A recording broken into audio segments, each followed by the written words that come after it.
अस्सलाम वालेकुम student. Previous lecture में हमने टॉपिक स्टार्ट किया था फंडामेंटल ऑफ ट्रिग्नोमेट्री या ट्रिग्नोमेट्री क्या होती है। हमने इसकी थोड़ी सी हिस्ट्री देखी और डेफिनेशन वगैरह देखी थी। फिर हमने कंसेप्ट ऑफ एन एंगल जो था वो टॉपिक स्टार्ट किया था। उसमें हमने एंगल को समझा था। तो यहाँ मैं दोबारा से उसको बता देता हूँ, रिवाइज करा देता हूँ कि कंसेप्ट ऑफ एन एंगल में एंगल की डेफिनेशन क्या होती है कि ऐसी दो रेज जो कॉमनली एक ही पॉइंट से स्टार्ट होती हैं वो दोनों रेज एक एंगल बनाती हैं। ठीक हो गया। अच्छा, जहां से एंगल बनना स्टार्ट होता है उसको कहते हैं इनिशियल आर्म या इनिशियल साइड, और जहां पर एंगल खत्म होता है उसको टर्मिनल साइड और फाइनल साइड, उसको किस तरह से कहा जाएगा। ठीक है, वो तो हमने ऑलरेडी डिस्कस कर चुके थे। अच्छा जी, अब उसी चीज को मैं यहाँ पर एक्सप्लेन करता हूँ कि इनिशियल और टर्मिनल साइड आपके पास क्या, और इसी में हम क्या करेंगे, पॉजिटिव और नेगेटिव एंगल को भी डिस्कस करेंगे। ठीक है, तो सबसे पहले मैं पॉजिटिव एंगल की डेफिनेशन लिख लेता हूं कि an angle is said to be positive if the rotation is anti clockwise. ठीक हो गया। An angle is positive if the rotation if the rotation is anti-clockwise anti-clockwise।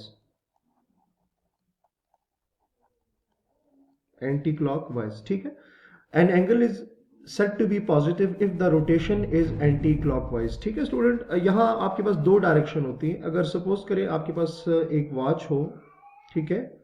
अब क्लॉकवाइज और एंटी क्लॉकवाइज क्या होता है, आपके पास अगर वॉच हो तो आपको पता है यहाँ 12 1 2 3 4 5 6 7 8 9 और ये 10 आपको पता है इस तरह से। ठीक है, तो स्टूडेंट आपने देखा होगा कि जो आपके पास क्लॉक होता है वो किस डायरेक्शन में मूव करता है, इस डायरेक्शन में। ठीक है, आप अगर उसके नीडल्स को देखें तो इस तरह से मूव कर रहा होता है, इस डायरेक्शन में, इस डायरेक्शन में और इस डायरेक्शन में। ठीक हो गया। तो ये जो डायरेक्शन है ना जो कि क्लॉक की डायरेक्शन में मूव करता है इसको कहते हैं क्लॉकवाइज डायरेक्शन। ठीक है, तो ये आपके पास आ गई क्लॉकवाइज डायरेक्शन। ठीक हो गया। अच्छा, इसी को इस तरह से भी देखें कि अगर सपोज करें कि कोई जो मूवमेंट है, देखें कि ये क्लॉकवाइज डायरेक्शन हो गया। अगर सपोज करें किसी की जो डायरेक्शन है वो इस तरह से है, मतलब कोई भी चीज क्लॉक के ऑपोजिट डायरेक्शन में मूव करे तो वो आपके पास क्या आ जाएगा। अब ये है एंटी क्लॉकवाइज डायरेक्शन। ठीक है, एक होता है क्लॉकवाइज और एक होता है एंटी क्लॉकवाइज डायरेक्शन। ठीक हो गया।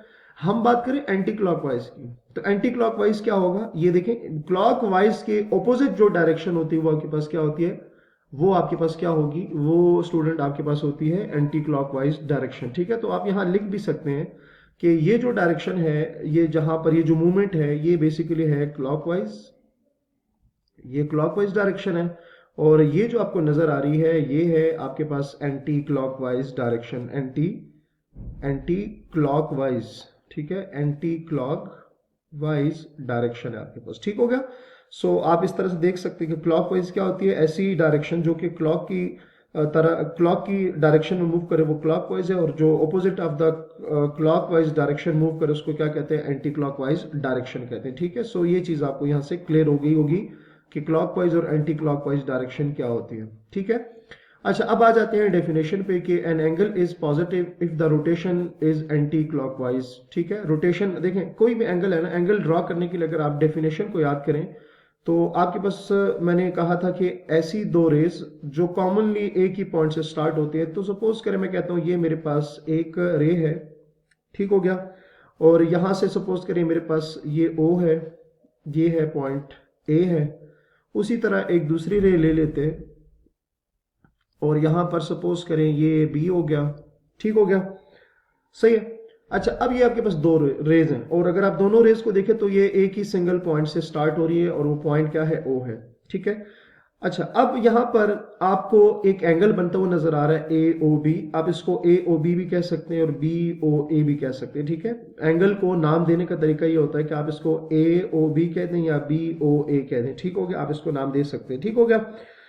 सो अगर आप इसमें देखें ना कि जो एंगल की रोटेशन है, रोटेशन किस तरह से पता चलेगा? सपोज करें मैं रोटेशन में सपोज करता हूँ कि यहाँ से स्टार्ट हो, तो ये मैं इस तरह से एंगल को मैं यहाँ से बना रहा हूँ, ये जो बेसिकली ये जो पोर्शन नजर आ रहा है, ये आपके पास क्या है? ये एंगल, ये पूरा ये एंगल को रिप्रेजेंट, ये जो एरो है ये आपको उसकी डायरेक्शन बता रहा है कि उस एंगल की डायरेक्शन बता रहे हैं। ठीक हो गया? सो स्टूडेंट आप देखिए, अभी हमने बात की थी कि अगर एंटी क्लॉकवाइज चलेंगे, N angle is positive if the rotation is anti clockwise. अगर रोटेशन एंटी क्लॉकवाइज होगी तो हमारे पास जो एंगल बनेगा वो आपके पास क्या होगा? वो हमारे पास स्टूडेंट होगा कि वो पॉजिटिव होगा। ठीक है? सो आप लिख सकते हैं कि इन फिगर, आप इसको इजीली लिख सकते हैं कि इन फिगर जो एंगल बना हुआ है, इन फिगर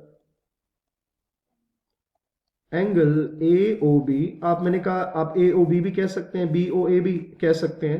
तो इस केस में ये क्या हो जाएगा? ये पॉजिटिव हो जाएगा आपके पास।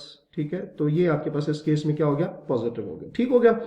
अच्छा जी, नेक्स्ट हम डिस्कस कर लेते हैं कि नेगेटिव एंगल क्या होता है। तो नेगेटिव क्या होगा? ऑपोजिट इसके कर दें, जो डेफिनेशन हमने इधर लिखी थी उसी को अगर चेंज कर दें दूसरे डायरेक्शन में, सो नेगेटिव एंगल भी आप कह सकते हैं कि नेगेटिव एंगल क्या होगा। अच्छा, नेगेटिव एंगल की डेफिनेशन क्या होगी? An angle is said to be negative, an angle is said to be, an angle is said to be negative, an angle is said to be negative if rotation is, if the rotation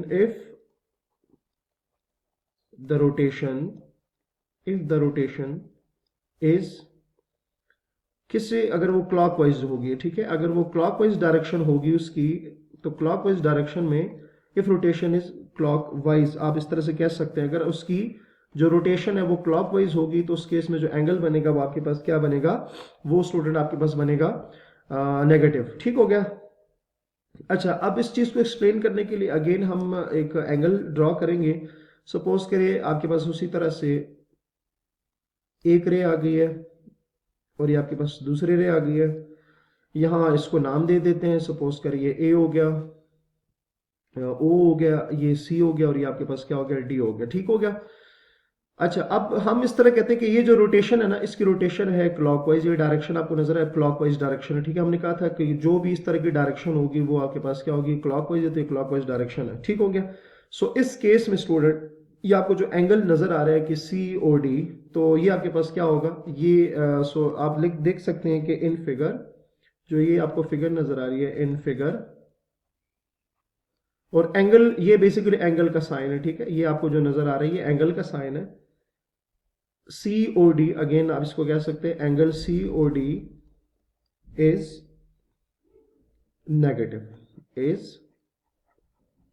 negative angle. बात समझ आ गई student? सो उम्मीद है आपको positive और negative angle की समझ आ गई होगी। तो अपना बहुत सारा ख्याल रखिएगा। अल्लाह हाफिज।